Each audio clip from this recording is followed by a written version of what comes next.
Assalamu alaikum wa rahmatullahi wa barakatuh. Une nouvelle intervention au sujet du cyclone Chido.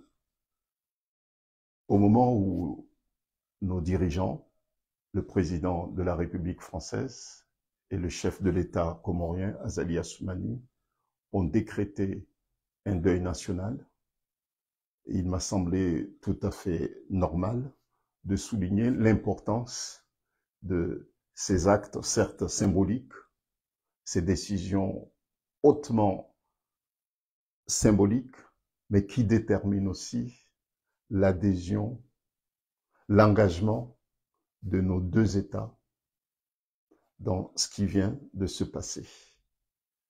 Ces actes, certes symboliques, mais qui doivent normalement, nécessairement, entraîner, amener la population, nos peuples, le peuple français et puis le peuple comorien, à prendre conscience de la gravité des conséquences provoquées par ce cyclone. Il s'agit d'une catastrophe extrêmement lourde de conséquences. Cette catastrophe va incontestablement impacter la vie de nos compatriotes, de nos frères et sœurs de Mayotte. Pour retrouver une vie normale, il faudrait sans doute faire preuve de courage, de résilience et puis de solidarité. Je souligne, pour avoir été témoin sur place à Mayotte et puis à l'île de la Réunion, une prise de conscience des peuples de l'océan Indien sur la solidarité qui est nécessaire pour venir en aide au secours de ceux qui sont à Mayotte. Les citoyens des îles de l'océan Indien se mobilisent, les collectivités locales, à La Réunion particulièrement, pour avoir été témoins sur place, s'organisent, se sont manifestés pour venir en aide aux sinistrés de ce cyclone. Je tiens à remercier les peuples de l'océan Indien pour cet élan fraternel, cet élan de solidarité indo-océanique. Ça donne l'espoir. Comme quoi, effectivement, nous appartenons tous à un espace fraternel, un espace de solidarité. Et cette solidarité aujourd'hui se manifeste au profit des sinistrés de Mayotte.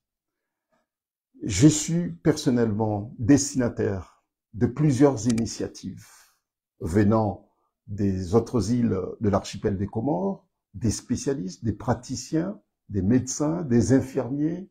Il y a aussi ceux de Madagascar. Maurice, sans doute, vont se manifester pour faire offre de disponibilité, venir en aide, en soutien à leurs collègues qui sont déjà sur place à Mayotte. Il y a ceux qui vont venir de France métropolitaine, il y a ceux qui vont venir de l'île de la Réunion, c'est déjà le cas, des médecins, des infirmiers, des autres îles, de Moélie particulièrement, d'Anjouan et puis de la Grande Comore, à Madagascar et à Maurice sans doute très prochainement, vont aussi, en tout cas, ils me l'ont déjà fait savoir, ils m'ont déjà fait part de leur disponibilité pour venir en aide, en soutien aux praticiens qui sont déjà sur place à Mayotte. C'est formidable. Et ces gens-là n'ont pas entendu à ce que l'État ou bien les États se manifestent ou bien les sollicitent. Ils se sont spontanément déclarés disponibles pour venir en aide, en soutien à leurs collègues qui sont déjà sur place à Mayotte. Les populations, n'en parlons pas. Il y a des collègues qui se font, collectes qui se font un peu partout, aux Comores, en France hexagonale, à l'île de la Réunion, des collectes gigantesques, massives, pour venir en aide aux sinistrés. Nous savons quel est l'état de la situation sociale, sanitaire à l'île de Mayotte. Bon, c'est très formidable. Je tenais à prendre la parole une nouvelle fois pour remercier, pour appeler à une solidarité encore plus massive, populaire, pour venir en aide à ceux qui sont à Mayotte. Je sais qu'à Madagascar, je sais que dans les autres îles de l'archipel des Comores, il y a aussi des collectes des denrées alimentaires, des collectes de légumes qui se font déjà sur place. Bon, on verra quelles sont les conditions à remplir pour les faire venir à l'île de Mayotte, pour venir en aide aux populations, notamment aux populations les plus vulnérables. Bon, voilà la solidarité indo-océanique.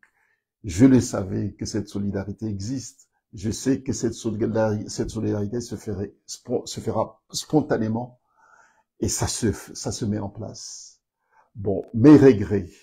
Je pensais que les autorités comoriennes, après avoir décrété un deuil national, et que cet acte symbolique allait être suivi par des actes forts, par des décisions courageuses. Je m'attendais et je pensais que les autorités comoriennes allaient suspendre les activités électorales en cours, allaient suspendre aussi les activités sociales qui sont en cours.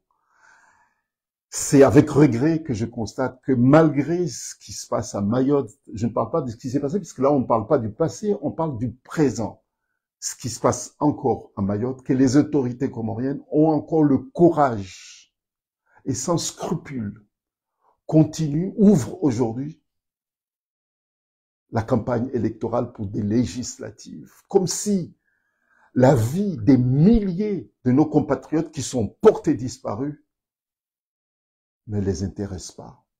Il est question de disparition des milliers de Comoriens. Je tiens quand même à donner un chiffre qui est un chiffre officiel. 100 000 personnes vivent dans les maisons précaires. 100 000 personnes vivent dans les maisons précaires. Sur les 100 000 personnes qui vivaient dans les maisons précaires qui sont toutes rasées par le cyclone, 10 000 seulement sont hébergés dans les centres d'urgence à Mayotte. 10 000. C'est le chiffre officiel. La question se pose de savoir où se trouvent les 90 000 personnes qui vivaient dans les maisons complètement rasées. C'est la question. Je pensais que les autorités comoriennes, après avoir décrété le deuil national, les autorités comoriennes allaient se mobiliser les forces vives comoriennes qui se manifestent ici ou là, qui ont besoin de coordination, que les autorités comoriennes allaient se mettre à la hauteur, coordonner les initiatives citoyennes qui se manifestent ici ou là, mettre en place un centre d'écoute, un centre d'information, un centre d'accompagnement pour les familles qui sont dans les autres îles des Comores, qui n'ont plus de nouvelles de leurs proches depuis samedi dernier. Je le pensais. Hélas, Azali, avec les siens, occupe les espaces politiques pour mener leur campagne, comme si la vie des milliers de Comoriens portés disparus leur importe peu, et ça semble être le cas.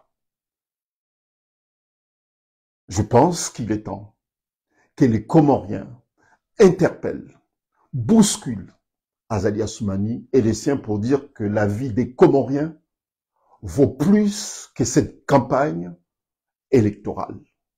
Il est temps que chacun d'entre nous assume ses responsabilités de citoyen.